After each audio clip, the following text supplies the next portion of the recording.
Hi friends, தேங்காய் பால் முறுக்கு எப்படி செய்கிறதுன்னு பார்க்கலாம். 5 டம்ளர் அரிசி மாவு எடுத்துக்கலாம். 1 டம்ளர் உளுந்து மாவு வறுத்து அரைச்சி எடுத்திருக்கேன்.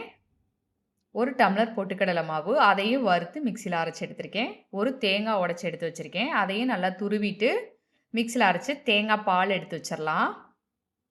இப்போ நம்ம எடுத்து வச்சுருக்க மாவை நல்லா சளிச்சு எடுத்து வச்சிடலாம். இப்போ தேவையான அளவு உப்பு சேர்த்துக்கலாம். எள்ளு இல்லாட்டி ஓமம் சேர்த்துக்கலாம். நான் எள்ளு சேர்த்துக்கிறேன். நல்லா மாவை கலந்து விட்டுறலாம். நெய் சேர்த்துக்கலாம். இப்போ நல்லா மாவை நல்லா திரும்ப கலந்து விட்டுறலாம்.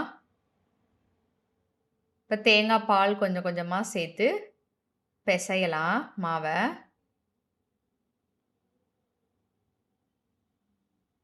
நல்லா சப்பாத்தி மாவு பதத்துக்கு நல்லா பிசையணும்.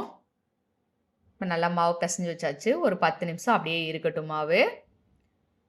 இப்போ அடுப்பு ஆன் பண்ணிக்கலாம். வடைச்சட்டி அடுப்பில் வச்சு எண்ணெய் ஊற்றிக்கலாம். நான் கோல்டு வினர் எண்ணெய் ஊற்றிருக்கேன்.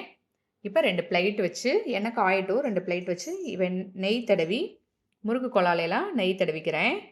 நெய் இல்லாட்டி எண்ணெய் தடவினாலும் கூட ஓகே தான். இப்போ மாவை பிசைஞ்சு முறுக்கு கொழால சேர்த்துடலாம்.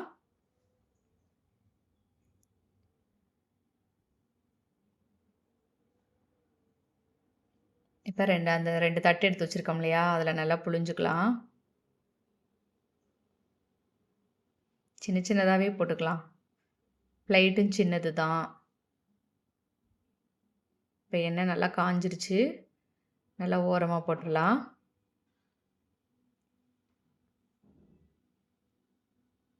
உடனே கரண்டி வைக்காமல் கொஞ்சம் வெந்ததும் வைக்கலாம்.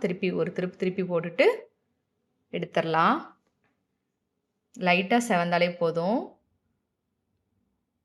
ரொம்ப நிறம் மாறக்கூடாது, இல்லாட்டி டேஸ்ட்டே மாறிடும்.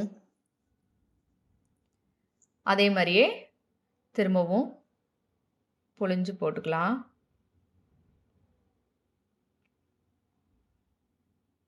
அவ்வளோதான். இதே மாதிரியே 2 2ஆக போட்டு எடுத்துக்கலாம்.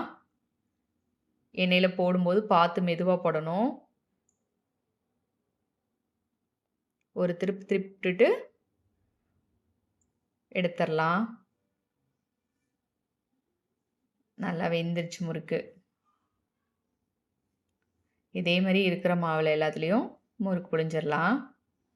2 2ஆக போட்டு எடுத்துக்கலாம். நிறைய எண்ணெய் ஊற்றினா இன்னும் 2 சேர்த்து போடலாம். நான் அளவாக தான் ஊற்றிருக்கேன். 2 2ஆக போட்டு எடுத்துக்கிறேன். அவ்வளோதான். சுவையான தேங்காய் பால் முறுக்கு முறுமுறுன்னு இருக்கும். சூப்பராக இருக்கும். ட்ரை பண்ணி பாருங்கள்.